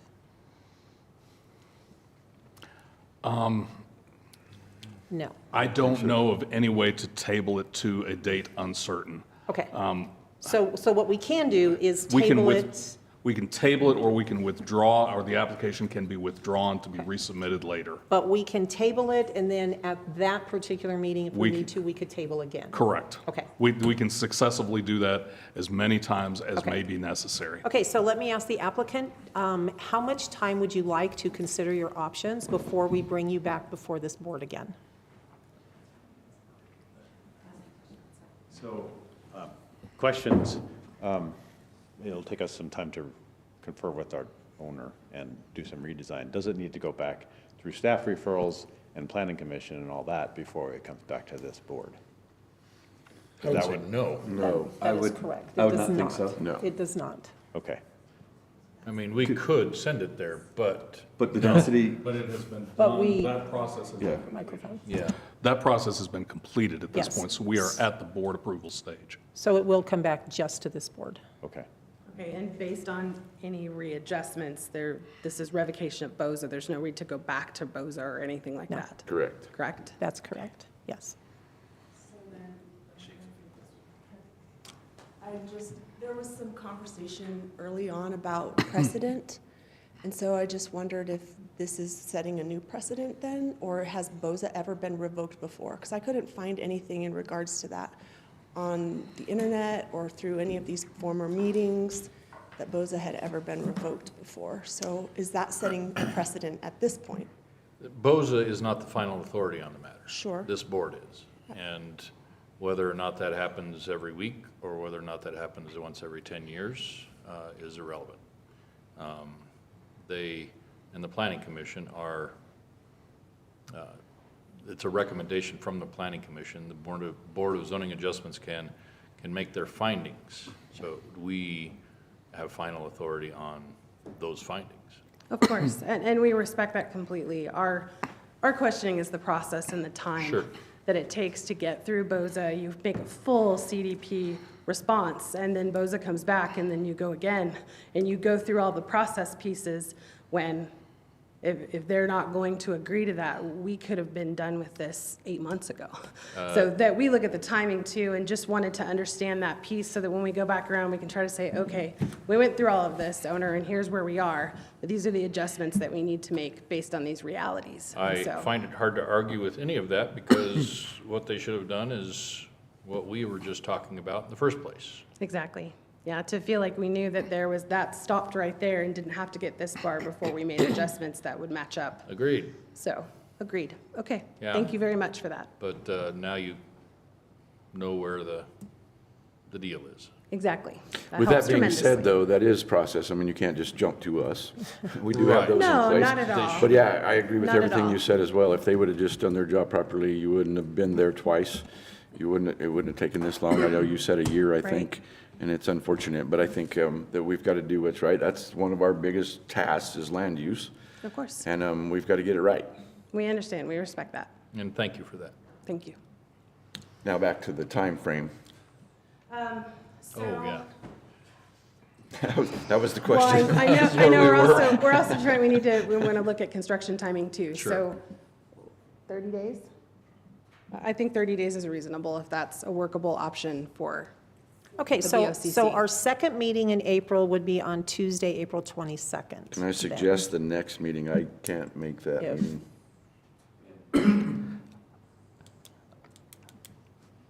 Which would be May 13th.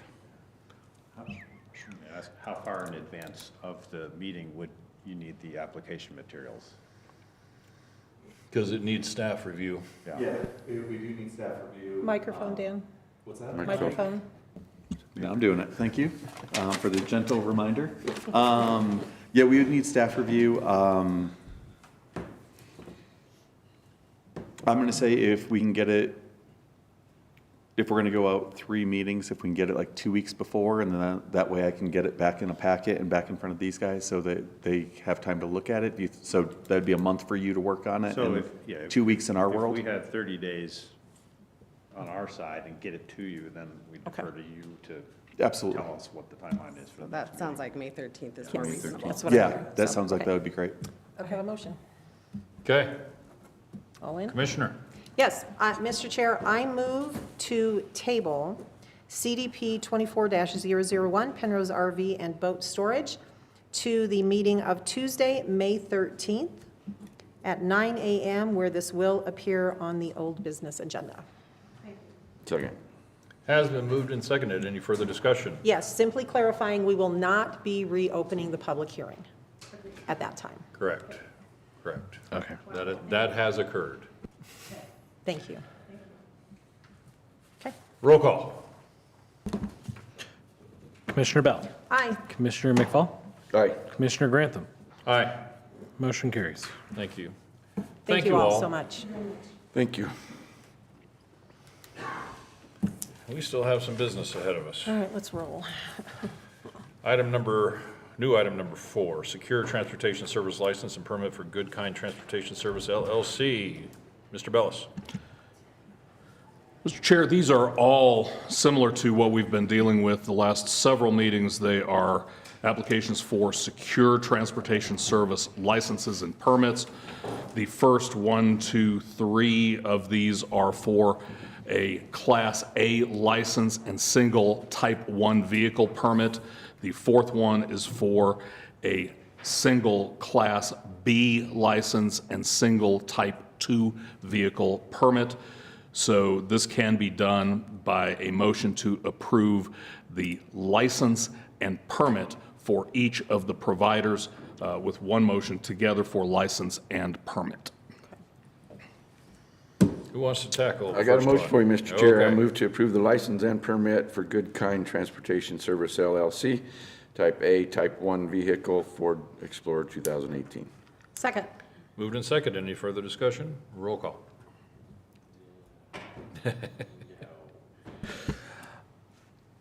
Clarification, when you were approving permits last meeting, you approved type of vehicle and everything else. Is that also part of the? I just That gave was you the the type motion. of vehicle, Just- 2018 Ford Explorer. Okay, sorry. Yep. I'm It's okay, it's a playing lot. catch-up. I think we probably created more confusion, Mr. Clerk, after Yes, what we sorry. did last time than what we should have done last time, which is what So we're doing today. I'll Thank clarify you. that, Mr. Clerk. The motion is to approve Good Kind for a permit and license for a Type A license permit, or a permit a Type 1 license for a vehicle as a 2018 Ford Explorer. Thank you. And we have a second. Yes. Roll call. Commissioner McFall. Aye. Commissioner Bell. Aye. Commissioner Grantham. Aye. Motion carries. And item number 5 for Bacina Transport LLC. Mr. Chair, I move to approve a license for a type Class A secure transport service license for Bacina Transport LLC. Included in this motion is a vehicle permit for a Type 1, year 2019 Ford Explorer. Second. Has been moved and seconded. Any further discussion? Roll call. Commissioner Bell. Aye. Commissioner McFall. Aye. Commissioner Grantham. Aye. Motion carries. Item number 6, AM Glory LLC. I have a motion, Mr. Chair, to approve a license for AM Glory LLC, Class A secure transport, with a permit for a, I may have those backwards. A permit for a Type 1 vehicle, a 2019 Ford Explorer. Second. Moved and seconded. Any further discussion? Roll call. Commissioner McFall. Aye. Commissioner Bell. Aye. Commissioner Grantham. Aye. Motion carries. And Secure Med Transportation LLC. Mr. Chair, I move to approve a Class A secure transportation service license for Secure Med Transportation LLC, including a vehicle permit, Type 1, for 2017 Ford Taurus. Second.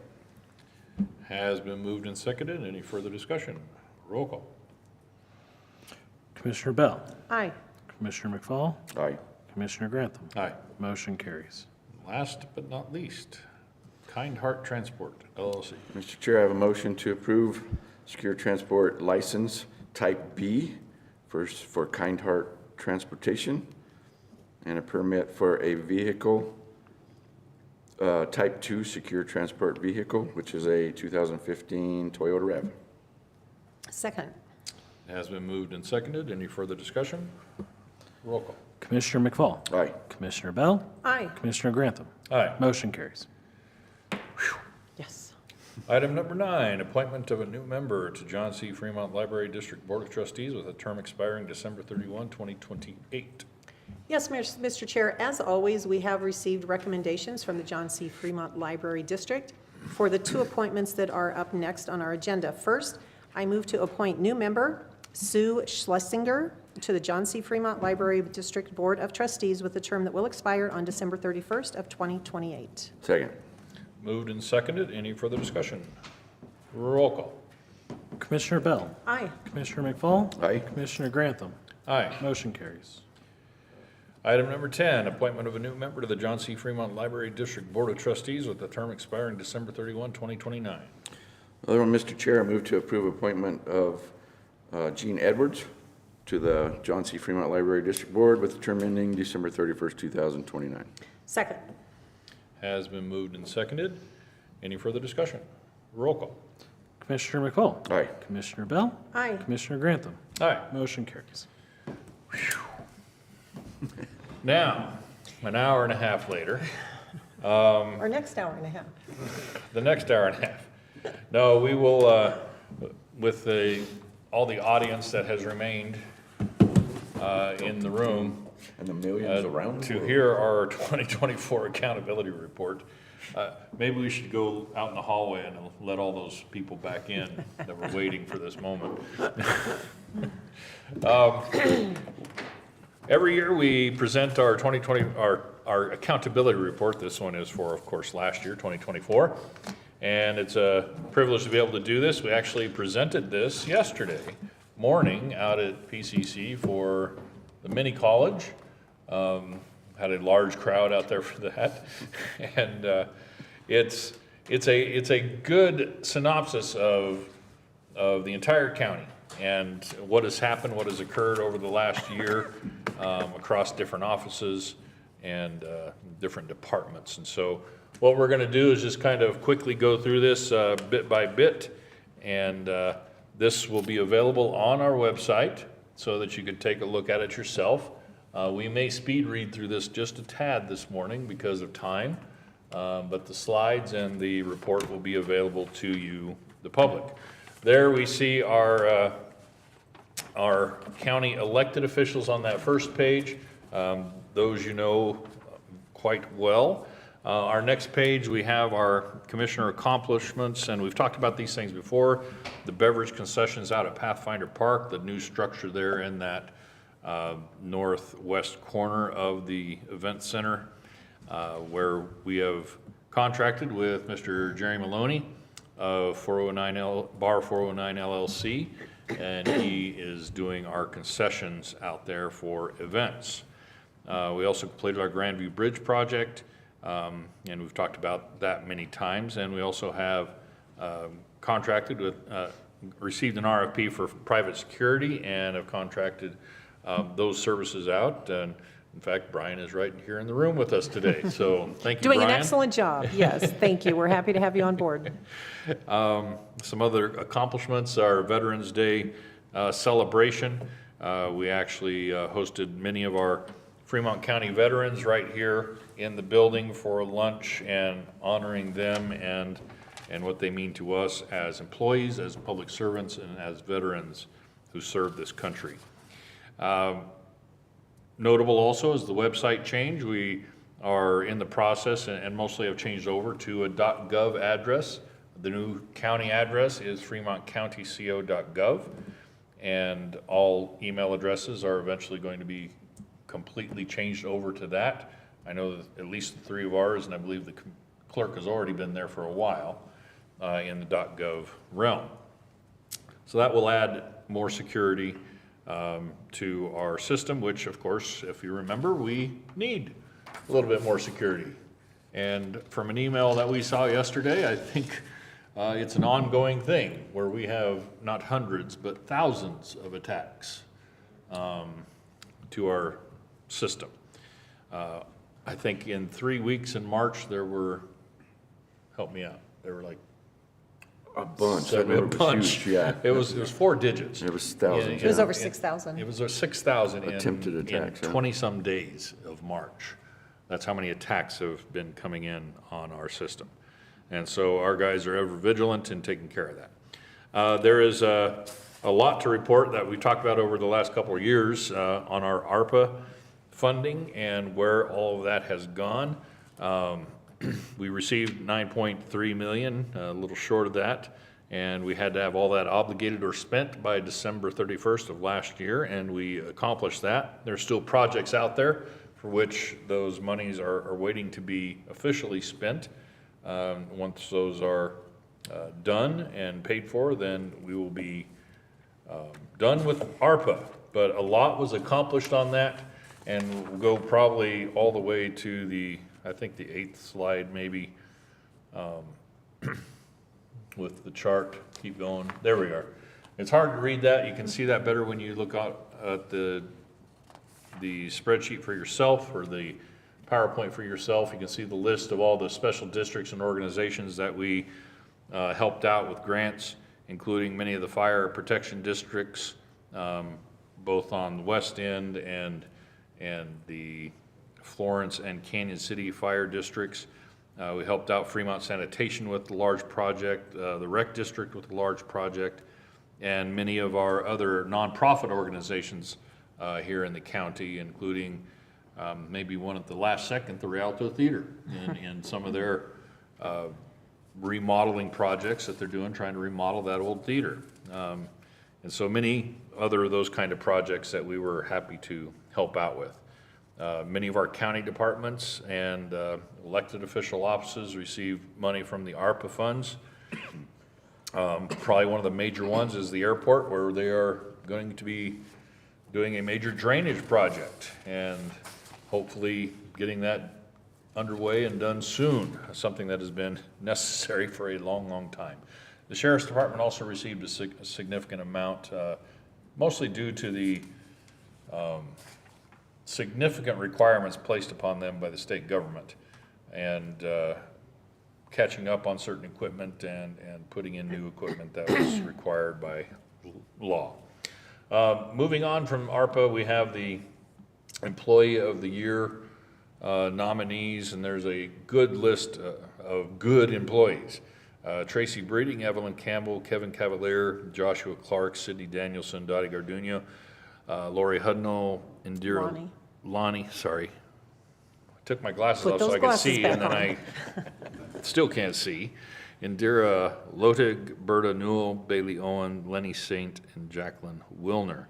And all of those receive recognition here in this room, and the Employee of the Year is Tracy Breeding, a detention deputy with the Sheriff's Department. Voted on by all elected officials, not just this board. Correct. All the elected officials voted on that selection. Next, we have the adopted budget. We're going to go through this line by, no, just kidding. I'm leaving now. You guys can go take a break. I'll be here for a little while. Back after lunch. But that just gives a summary of our 2024 budget, the adopted budget, and the expenditures, et cetera, that were anticipated for last year.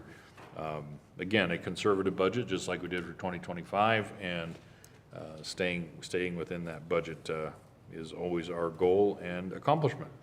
Next, the Fremont County Airport. Our airport manager, Wes Brandt, does a bang-up job out there and promoting the airport, and they're getting more and more traffic out there. We actually have good fuel deals out at our county airport, and we receive a lot of incoming traffic just for guys and gals coming in with their planes to gas up.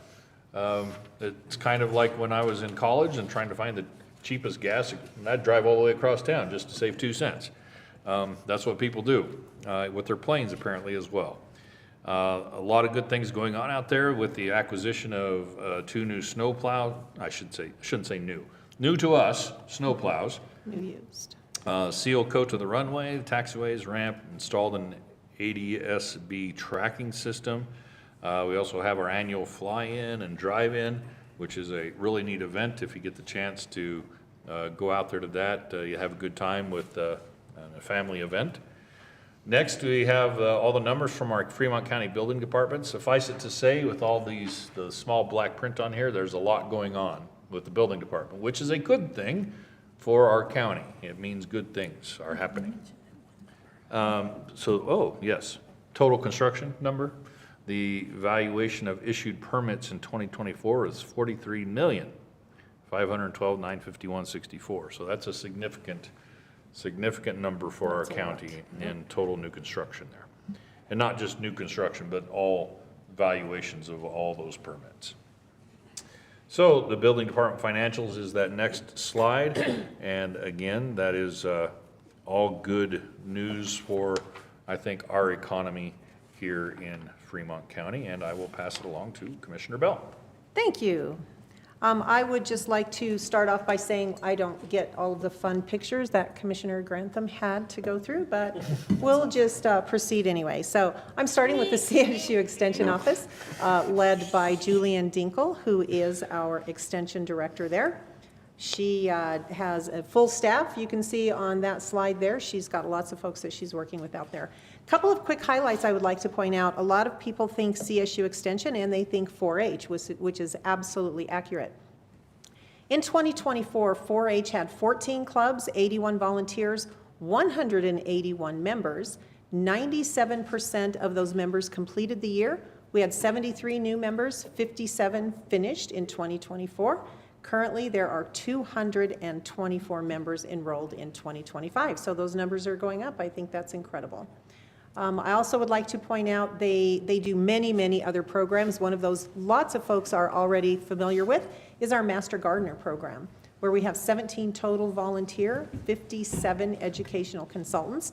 They hold workshops for these, and if anyone who needs help with gardening can simply give them a call. They're going to find somebody to help you out. I also would like to point out that we held our 2024 Fremont County Fair, which was our 100th anniversary of the Fremont County Fair. Now it's turned into the Fair and Rodeo, so the CPRA was held for the second year in a row. We had an incredibly successful family day. We had 174 4-H'ers who participated in the fair. And again, we had a record livestock sale of more than $250,000 in sale for our 4-H kids enrolled in livestock. Next up is our Fremont County Department of Human Services with Barry Acton, our director.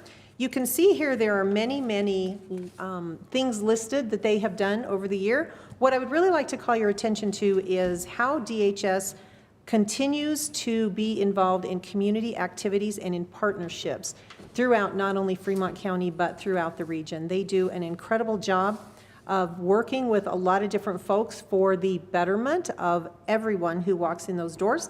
I also wanted to point out we all celebrated National Adoption Day in November with 4 adoptions in 2024. That's always a highlight of our year. The Fremont County Department of Transportation is led by Michael Witt. He's our director there. Next slide, you can see there is a full summary of all of the projects: chip seal, cattle guards, chip seal with leveling, a lot of culverts put in, lots of dust suppressant. If you go to the next slide, you can see we have a lot of vehicles in Colorado. Our DOT fleet services take care of all of those vehicles. In 2024 alone, we added a total of 53, I believe, new vehicles.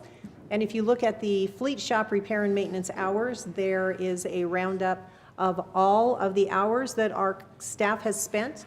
Total cost of repair and maintenance was $539,660. Next up is Fremont County Emergency Management with Michael Kroll, our Emergency Management Director and Public Information Officer. I would like to point out something I actually meant to mention earlier in this meeting, and I sort of forgot to do that, is that Michael has once again been designated Storm Ready, which is for Exemplary Weather Preparedness Programs. It's a national program, and I would like to congratulate Michael on that. He is, of course, the one who is representing Fremont County in all local disasters and emergencies, whether it's a lost hiker, a snowstorm that people get involved, get lost in and are stranded, wildfire. It doesn't matter what the emergency is. He also takes care of cyber attacks for Fremont County. So he is very busy. He's got his assistant out there who also is a very busy gentleman along with him. Next, Fremont County Facilities Department. I regret to have to say we lost Eric Seebeck, our former facilities director, who had done an incredible job for us. We miss him terribly, but we have filled his shoes with the incredibly capable Randy Toller. We have done many, many projects. We have some of these ongoing because they're very long-term projects, and they affect a lot of the buildings that we have here in Fremont County. Those include our heating, ventilation, and air conditioning systems, roofing. We've done a lot of roofing projects. We've done some ventilation cleaning projects this year. The carpet is continuing to be replaced in all of our buildings, and along with that, of course, comes asbestos abatement and mitigation. So we have a lot of things going on in facilities. And then I think maybe my final report is on the Fremont County GIS Authority, led by Keith Berry, the GIS manager. They've done a lot of work. If you aren't familiar with GIS, it really is Google Maps. So I think we all know Google Maps, and it's kind of a Google Maps on a local basis. So that's kind of what they do. They had a major upgrade this year with software called Tyler. They also had an office remodel that they completely remodeled here in our building upstairs. They're continuing to work on their website to make certain that it is in full ADA compliance. And on the next slide, you can see some of the numbers. They deal with 24,166 Fremont County address points, 28,671 Fremont County parcels, all those subdivisions, all those fire hydrants for 1,533 square miles in Fremont County. And if you didn't know, in the 2020 census, Fremont County had 49,939 residents, and the highest point in Fremont County is at 13,110 feet. Thank you, Mr. Chair. That'll be an answer to one of those trivia questions. It already That trivia has contest. That's right. Over there. It already has been. So just on GIS real quick, I was talking to Mr. Berry a couple or 3 months ago, and he was talking about all this stuff that they had to do this last year and all the stuff they accomplished. And GIS is not underneath our purview. They are in this building. They are their own entity, though. But I asked him to put this report together because what they do interlocks so much with what we do in the clerk's office, the assessor's office, the emergency response, and just everything that I wanted him to do that. And you can just see how important they are to what happens in all the functions of our county government. Okay. Very, very rarely does a day go by that I'm not on GIS looking Right. up a property for some reason, but. Right. All right, we're gonna move on to information technology, IT department. Commissioner Grantham mentioned a minute ago in March, there was emails blocked, 31,160 phishing attempts, 4,703 malware attempts, 163 brute force attempts, 161,404 attempts. It just amazes me the amount of people or times that they're trying to attack our systems. Therefore, with that, our IT department has upgraded and expanded their wireless network. They've implemented a Tyler Public Safety deployment at the Sheriff's Department. They are making the website more accessible, so if anybody has vision impaired or anything like that, that you'll be able to still use the website and get the information that you need off of there. Doing a great job about that. And then, of course, as we mentioned before, implementing the .gov domain. We did have to expand our IT department. Before we had the cyber attack, I think we had 2, maybe 3 people in IT, and I think now we're up to 7. And a lot of it is because of this cyber attack and the attempts and what it takes to keep the information technology side of this business working, because it's all over the county and it's got to be working for everyone. So we have a cyber security specialist and then other technicians which are very good at their job, so we appreciate what they do. We'll move on to Fremont County Planning and Zoning Department. And this is, you see them at our meetings every week, and Mr. Victoria is glad to be here, and they're a busy crew up there. They have plans coming to them all the time. Can you go to the next slide, please, Tony? Because I can't read this print on this one. I can't read it up there hardly either. But anyway, so when you look at it online, you'll be able to see the numbers that they do as far as permits or the code enforcement and zoning violations and verifications and addresses. I mean, they just do so much stuff out there that they're just busy all the time. Next slide, please. That's the code enforcement. That tells you how many cases that they do have that they're working on. there's a lot of cases that are open. Some of them are been open for quite a while. What we try to do is give the resident the opportunity to come into compliance with, if it's trash or too many excessive vehicles, unlicensed vehicles or something like that, try to get them to come into compliance without us having to step in. When we do have to step in, it becomes very expensive. One, we got to go to court, get an injunction, and then it takes taxpayer money to clean up that property for that individual. So they try as hard as they can to get that landowner, the property owner, the occupant, to clean up their property without us having to step in and do that. We move on to the Pathfinder Park Event Center. Jeremy McNeely is the director out there and doing a great job for us. If you guys have been out there and to an event, you'll know how great the event is happening. Next slide, please. It's been very busy, as it says right there, over 400 events in 2024. And that's everything from ropings to funerals to fairs to the county fair. Just celebrations of all kinds are happening out there. It's pretty amazing to see the amount of people estimated amount that have been out there. He does have a website and then Facebook page, which is also getting traction. Now we move on to Fremont County Public Health and Environment. That's hard to read there too. But we talked about this earlier in this meeting about the services offered over there. You need immunizations, any kind of shots, you need to get your single shot, whatever it is, go see them at Public Health and they can help you. There is a lot of grant funding that funds that department, so we're not sure what the effects of that might be from the federal government passing through funds to the state to us yet. There may be some, we don't know. But anyway, if you need anything from the health department, go to the Garden Park building and they can fix you up. Hopefully, the environmental health officer, that is our Amy, who checks any food establishment and makes sure that they're in compliance with the state food safety. So she has done quite a bit. She shows right here 218 routine inspections.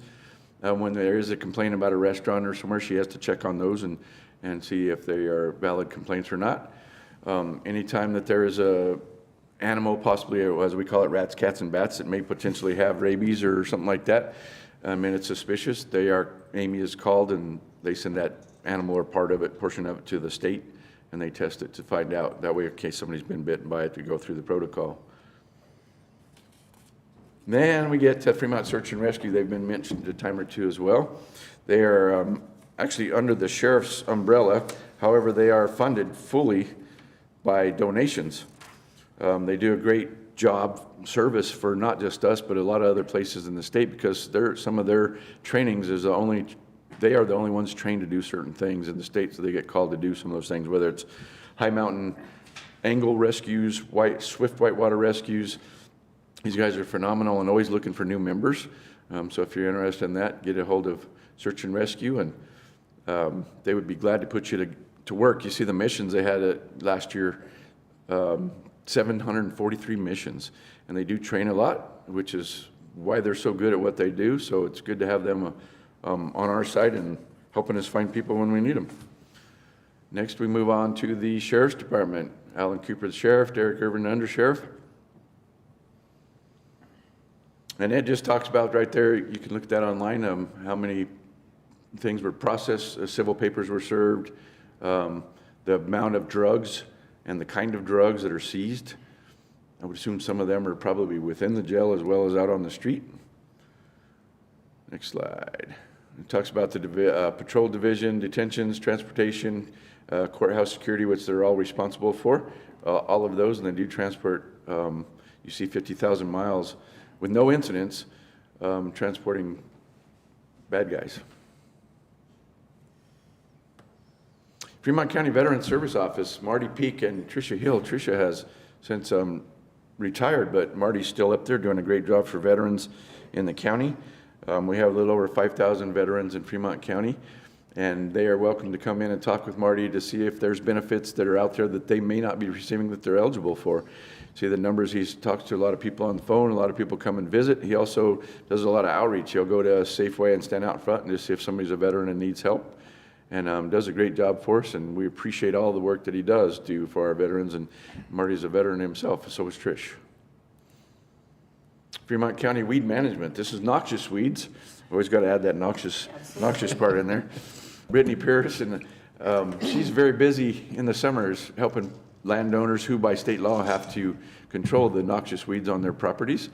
There are some places in the county where they're spraying elongated mustard where we have to use a helicopter because there's no other means of getting to that weed. They've been working on that for several acres, trying to eradicate that. That's on the west end of the county. But landowner education, they do some cost shares with landowners and be able to come out and help you spray with a portion of the cost. Go ahead and go to the next one, Tony. Yeah, so there's their landowners that she came in contact with. She does help with DOT, BLM, City of Canyon City, Florence, CDOT. CDOT's kind of up in there this year whether we're going to spray for them or not. They're working on their budget that's in a deficit at the state level. So we'll find out on that. But they also assist Custer County. Invasive weeds do not know county lines, so there's a lot of work between the counties that touch each other. So it's a pretty good job Brittany does, and she's actually, Tony mentioned at the start of this meeting that there's one position open for a seasonal person to help her with the spraying, which will start pretty soon. And that is all we have. Thank you, Fremont County, for another great year. Excellent. Thank you, commissioners, and just a hearty thank you and shout out to all the work that goes into this. Our HR person, Alicia Stone, is what you see is not what she originally gets. Yeah.